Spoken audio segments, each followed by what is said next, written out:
Hello viewers. तो आज का जो व्लॉग है वो एक तरह का चैटिंग वाला व्लॉग है जिसमें I would like to share my experiences जो मैंने अपने पिछले हफ्ते में एक्सपीरियंस किया। I just went through a very unique experience. मैंने अभी पिछले हफ्ते आई डिड प्रोलॉन्ग फास्टिंग क्योंकि मेरा वज़न थोड़ा ज़्यादा बढ़ चुका था और थोड़े से हेल्थ इश्यूज़ भी आने लग गए थे। तो I took a really new path to reduce fat and it's very effective. So prolong fasting उसे कहा जाता है when you fast for a very long time. Intermittent fasting तो होता है कि आपने सपोज ब्रेकफास्ट किया, लंच नहीं किया या डिनर नहीं किया, अगले दिन फिर ब्रेकफास्ट कर लिया, that is called intermittent fasting. But उससे बहुत ज़्यादा फ़ायदा नहीं होता, उसमें थोड़ा सा ही फ़ायदा होता है। बट जो रियल फ़ायदा होता है वो होता है प्रोलॉन्ग फास्टिंग से। सो पहले I just want to discuss about basics. So basics ये है कि हमारी बॉडी के टू फ्यूल सोर्सेज हैं, one is carbohydrates and another is fats. And the primary fuel source is carbohydrates. और जो कार्बोहाइड्रेट्स हैं वो आपकी बॉडी में स्टोर होते हैं in the form of glycogen. और इसका रेशो ऐसा कुछ है कि अराउंड 70% या 72% आपका मसल ग्लाइकोजन होता है और रेस्ट अराउंड 25 to 28% आपका लीवर ग्लाइकोजन होता है। और बात रही फैट की, आपका फैट जो होता है वो मोस्टली स्टोर होता है in the form of adipose tissue. और जो एडिपोज टिश्यू होता है उसकी दो लोकेशंस होती है बॉडी में। It can be subcutaneous fat. Subcutaneous fat basically वो होता है जिसमें जैसे suppose this is the muscle layer and this is the skin.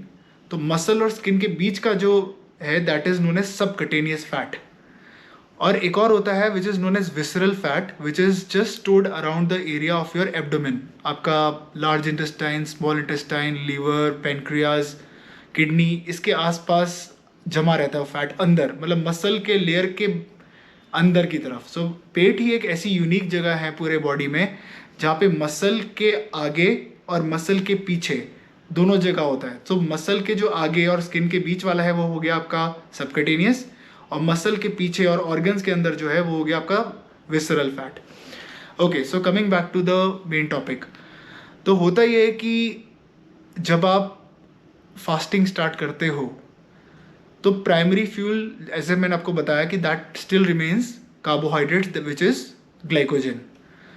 तो अब ऐसा है कि बॉडी कुछ ऐसा कुदरत ने बनाया है कि आप चाहो तो भी वो आप उसको स्विच करके फैट्स पे नहीं ला सकते। So it's a very long process and it's a very dedicated process. तो इसमें क्या होता है कि जो आपका ग्लाइकोजन होता है that last around 16 to 18 hours. It depends person to person कि अगर किसी का सपोज एक बॉडी बिल्डर है, उसके मसल्स ज़्यादा हैं, तो डेफिनेटली वो ग्लाइकोजन भी ज़्यादा स्टोर करता है। बिकॉज जो ग्लाइकोजन होता है वो मसल फाइबर्स के बीच में कहीं स्टोर होता है। So when you have more muscles, मतलब एक 12 इंच का बाइसेप जिसका है और 18 इंच का बाइसेप जिसका है, definitely the latter will have more glycogen in the body with higher muscle mass. तो अब क्या होता है कि ये आज हो गई है डेट 8 दिसंबर, और टू बी एग्जैक्ट मैंने संडे रात दैट इज़ 27th of नवंबर रात को अराउंड 11:30 बजे I had some tofu, masala tofu ऐसी पैकेट में से निकाल के, you can have it, it's really tasty. तो मैंने सोचा हुआ था कि मैं फास्टिंग करूँगा। मैं पहले भी कर चुका हूँ बट इतनी लंबी कभी नहीं की मैंने। तो रात को अराउंड 11 सवा 11 मैंने खाया। और कहते हैं कि if you want to calculate your fasting, so what you do the moment you take your last calorie, I won't use the word meal, it can be juice, it can be glucose, it can be anything, your last calorie, अब उसके 6 घंटे के बाद you start your timer. तो 27 तारीख Sunday को जब मैंने रात को 11:30 खाया तो I started my timer at 28:06 in the morning. तो मैंने 6.5 घंटे का बफर लिया इंस्टेड ऑफ 6। और उस मंडे सुबह 6 बजे से लेके अगले मंडे यानी 5 दिसंबर तक मेरे 7 दिन पूरे हो चुके थे। मैं सिर्फ और सिर्फ पानी पे हूँ, और आगे भी और बताऊँगा। और उस मंडे के बाद अब मंडे से ट्यूसडे 1, ट्यूसडे से वेडनेसडे 2 और वेडनेसडे से थर्सडे 3, तो 5+7+3 10 हो गया। और सुबह आज 6 बजे मेरे 240 घंटे कंप्लीट हो चुके हैं। और अभी बज रहा है, आई जस्ट शो यू, ये हो रहा है अभी 7:09 बज रहे हैं. सो दैट मीन्स मेरे ऑलरेडी 253 आवर्स कंप्लीट हो चुके हैं. 253 आवर्स इज़ डन. 24 + 13. और अब फाइनली मैं अपना फास्टिंग तोड़ने वाला हूँ. बिकॉज अब सच बताऊँ, कहीं ना कहीं मेरे को भी वीकनेस अब पता नहीं क्यों फील हो रही है. बिकॉज परसों तक तो I was very energetic. All of a sudden I don't know what happened. Maybe I am lacking minerals. Because minerals भी लूज होते हैं and when you don't eat anything तो आपका मिनरल्स आपके अंदर डिफिशिएंसी हो जाती है.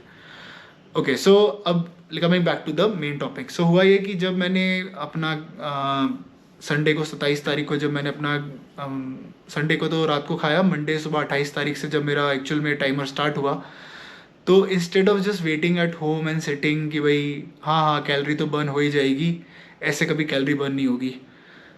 What I used to do is office से आने के बाद मैं 6 किलोमीटर चला पहले 2 दिन. फिर लगने लगा कि यार 6 किलोमीटर से मुझे उतना मज़ा आ नहीं रहा है. Then I increase it to 8 kilometres a day. फिर 8 की आदत पड़ गई and for the next 3 days I was walking 8 and then I increase to 10.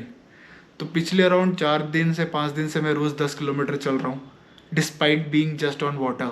And trust me, seriously बता रहा हूँ, ऐसा पावर अनलीश हुआ ऑल दीज डेज कि ये जो रूट है 10 किलोमीटर वाला रूट, मुझे याद है जब मैं कॉलेज में होता था, 18-19 साल का होता था, मैं इसी रूट पे वॉक करा करता था, यही 10 किलोमीटर. और आज I am much older than what I was at that time. 18 साल के कंपैरिजन में मैं अपनी एज बताऊंगा नहीं, but I am much older than that. और अब मैं उसी रूट पे ज़्यादा तेज़ चल पा रहा हूँ और कंसिस्टेंटली चल पा रहा हूँ और विदाउट टेकिंग एनी ब्रेक. अब मेरा timing is around 2 hours. I am doing 10 kilometres. 5 kilometre per hour की एवरेज आ रही है और I am just walking like a terminator. I don't stop, with full force I am walking. और थकावट ही महसूस नहीं होती. The best part is that you don't feel tired. और जब मैं तब चला करता था जब मैं छोटा था और मेरे हाथ में यहाँ पे इन्फ्लेमेशन आ जाती थी, सूजन सी आ जाती थी, पफीनेस आ जाती थी, मेरे घुटनों में पफीनेस आ जाती थी. All is gone. तो जब मैंने और रिसर्च की एंड ऑल दैट, तो ये जो रिजल्ट है ये मेरे सारे रिसर्च का है कि भाई जो कार्बोहाइड्रेट है that is the real culprit. That can be sugar, that can be wheat, that can be rice, that can be corn, that can be potato, which are actually very carbohydrate rich foods. तो होता ये कि जब आपके blood sugar इतनी ज़्यादा high रहती है, that is the cause of all the inflammations. आपके फेशियल फीचर्स गायब हो जाते हैं. योर फेस लुक लाइक अ भटूरा, ऐसा मोटा सा हो जाता है, फूल जाता है. आपकी जॉ लाइन इज़ गॉन. आपकी स्किन ओल्ड होने लगती है. आपके हाथों में उम्र से पहले झुर्रियाँ आनी शुरू हो जाएंगी. देन आपकी लीवर के ऊपर बुरा इफेक्ट आता है, आपके किडनीज़ पे बुरा इफेक्ट आता है, आपके पेनक्रियास पे बुरा इफेक्ट आता है. आपका heart, even your heart doesn't prefer carbohydrate as a source, it prefers fat as a source which gets converted to ketones in the body. तभी इसको, ये जो आपने नाम सुना ना कीटो डाइट, ये इसी वर्ड से आया है. The process is known as ketosis. और जो इस चीज़ को बनाता है, अंदर जो जो पदार्थ बनता है, that is known as ketones. और जो डाइट इस प्रोसेस को सपोर्ट करती है, which is known as keto diet. तो मैं तो डाइट पे था ही नहीं, आई वॉज ऑन वाटर. तो I was purely on ketosis. अच्छा, तो हुआ ये कि जब मैंने अपनी स्टार्ट किया तो 22-23 घंटे के बाद स्विच हुआ. तो लाइक उसी रूट को चलने में, लाइक जब मैंने अभी जस्ट खाना छोड़ा तो स्टार्टिंग का 22-23 घंटा तो मैं कार्बोहाइड्रेट्स पे था, ग्लाइकोजन पे था. तो 6 किलोमीटर चलना भी मेरे लिए मुश्किल था. But the moment I switched, उसके बाद 6 छोड़ो फिर 8-10 हो गया और थकावट होती ही नहीं है. और मतलब it's such a magical experience. और इतना जल्दी आपका फैट जाता है बिकॉज आपकी बॉडी में जलाने को कुछ है ही नहीं उसके अलावा. Because when your primary fuel source is gone, the body is totally dependent on your secondary fuel source, which is fat, which is converted to ketones, and then the body uses it. And it is a much efficient and a much more powerful fuel source as compared to this lousy carbohydrates. Because carbohydrates का जो energy giving जो pattern है, that is very वेग, it's very like vulnerable type का. और बहुत ही ज़्यादा मतलब स्टेबल नहीं है, उसका कोई सर पैर नहीं है. कभी एकदम से स्पाइक आ जाएगा, फिर एकदम से लो हो जाएगा. और इसी वजह से लोगों को बार बार खाना पड़ता है. So I would compare carbohydrates and fats. Like carbohydrate is like जो डबल ए साइज़ की बैटरी होती है आपके रिमोट कंट्रोल में डलती है, that is carbohydrates in the body. And fats is like the inverter की battery. So definitely inverter battery is much more powerful than this. So exercises वगैरह करने में भी I think ketones are the best. हाँ, वो अलग बात है कि मैं जिम नहीं गया. उसके पीछे रीज़न ये है कि when you go to gym you don't build muscle, you break muscle. Gym जाके बॉडी बनाते नहीं हो, बॉडी तोड़ते हो. And you once you come back home and you have protein, first of all you have whey protein drink in the gym, and then you come back and have high protein diet. तो क्या होता है आपका जो hypertrophy process होता है विच builds your muscle. अब मैं तो था पानी पे, तो definitely hypertrophy can not happen. So मैंने क्या सोचा कि जिम छोड़ देता हूँ कुछ दिन जब तक मैं फास्टिंग में हूँ. And I was like doing only and only cardio which doesn't require much protein as such.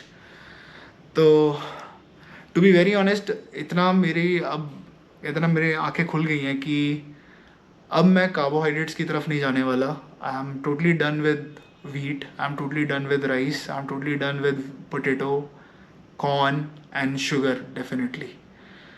And one more thing I want to add, that stay away from oils. ये जितने भी unsaturated fats हैं जिस oil, it can be cotton seed oil, it can be sunflower oil, groundnut oil, soybean oil, rice bran oil, canola oil, जितने भी oils हैं, just stay away from it.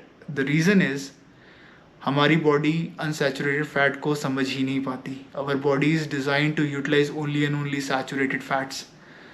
हमारी जो लंग्स की इनर लेयर है पूरी, that lung is what, lung is like a balloon. तो balloon के अंदर का जितना भी लेयर है अंदर वाला internal wall, that is made up of only and only saturated fat. Even human brain is around 40% saturated fat. But the thing is जो बॉडी को चाहिए वो हम खाते नहीं हैं, और जो बॉडी को नहीं चाहिए हम वही खाते हैं. So I would advise you to switch from oils and go towards butter and ghee. बहुत बदनाम कर दिया इन वेस्टर्न कंट्रीज़ ने हमारे घी को, but actually that's the real thing. हमारे पूर्वज खा रहे हैं, कुछ सोच समझ के खा रहे थे. इन लोगों को कुछ पता नहीं है, वेस्टर्न वालों को. वो हमारी चीज़ ही बदनाम करके फिर बाद में खुद यूज़ करना शुरू करते हैं. Nowadays Americans are using ghee. So just stay away from these oils. Come back to the roots, start having saturated fats. In fact वो आपको कभी मोटा ऐसा करेगा भी नहीं. It will help to improve your hormonal production. It will help your hormone production. It will help your ligaments. It will help your bones. It will help your mind. It will help your lungs. Everything will be sorted. क्योंकि fats का मतलब सिर्फ energy देना नहीं होता, उसका और भी मल्टी रोल होते हैं जो ऑयल कभी नहीं कर सकता. वो सिर्फ एनर्जी देता है और वही फिर हमारी तूंद बनता बाद में. सो अब जो gist of the story is कि number 1, fat is a much better source of energy as compare to carbohydrates. Number 2, carbohydrates make you older faster. आपकी एजिंग प्रोसेस को एक्सेलरेट कर देगा. आपके ब्लड शुगर को पंप करेगा, उसके लिए इंसुलिन रिलीज़ होगा. इंसुलिन रिलीज़ होगा तो पूरी बॉडी डिसबैलेंस हो जाती है अंदर ही अंदर. मैं कहता हूँ एक तरह से दीमक की तरह खा रहा है कार्बोहाइड्रेट्स आपको अंदर से. So stay away from carbs. और एक और चीज़ जो एक पैरामीटर है जो मैं भूल गया बताना, वो होता है GI, that is known as glycemic index. That is a score which is like calculated in terms of कि एक कार्बोहाइड्रेट कितनी जल्दी ब्लड शुगर में कन्वर्ट होता है. So the higher the score is the poor that food is. So ये जितनी भी रोटी है, चावल है, आलू है, कॉर्न है, शुगर ऑफ कोर्स वो तो है ही, these are all above 70 GI. तो इफ़ 100 इज़ मतलब 0 to 100 के स्केल में glucose is 100 and these all stuff are around 75 plus और 70 प्लस. इंस्टेड आप राजमा लो, उसका ग्लाइसेमिक इंडेक्स इज 22-23, सोयाबीन 16, दाल 32, chickpeas, that means सफ़ेद चने around 28. Go for these. Even if you go for salads, इन सब का GI is somewhere in close to 25 to 35 की रेंज में है. So एक मैं क्या करूँगा, मैं अपने इस वीडियो के जो डिस्क्रिप्शन है उसमें I'll just put a link of that Oxford University या I think it's Cambridge University, उसका एक बहुत अच्छा रिसर्च है, मैं उसका भी लिंक डाल दूँगा. If you want to just have a look at it you can. It's really amazing. So amazing, like मेरे को खुद लग रहा है मेरी स्किन टेक्सचर अच्छा हो गया है, और जब से मैंने कहा, मतलब मैं तो छोड़ ही दिया सब कुछ ही, तो स्किन टेक्सचर अच्छा हो गया है, और jaw line has become much prominent, ageing I think has reversed a bit. So really it's miraculous, बहुत ही सही चीज़ है। और अब से मैंने सोच लिया कि अब मैं I have protein rich diet and lot of leafy this salads, जिसमें उसका जो कार्ब्स है बहुत मिनिमल है, तो इसलिए कोई फ़र्क नहीं पड़ता है। कार्ब्स है, अगर टमाटर खाओगे उसमें भी थोड़ा कार्ब्स है, बट कितना, 2% 3%। और उसका भी GI कितना है, 35। मतलब आटे में 78% कार्ब्स है, जिसका GI भी अराउंड 77 है। टमाटर में सिर्फ 3% कार्ब्स है, जिसका GI भी अराउंड 30 है। तो अब you can see the difference. So salads वगैरह खाओ, अगर नॉन वेज हो तो चिकन खा लो, अगर वेजिटेरियन हो तो पनीर खा लो, सोयाबीन खा लो। So you can change your diet and just stay away from carbs, stay away from excess carbs, and just go to that link जिसमें आप डिसाइड कर लो कि भाई मैं 50 से ऊपर की GI वाली चीज़ें नहीं खाऊंगा। Life will be sorted. Thanks for watching veg Munda.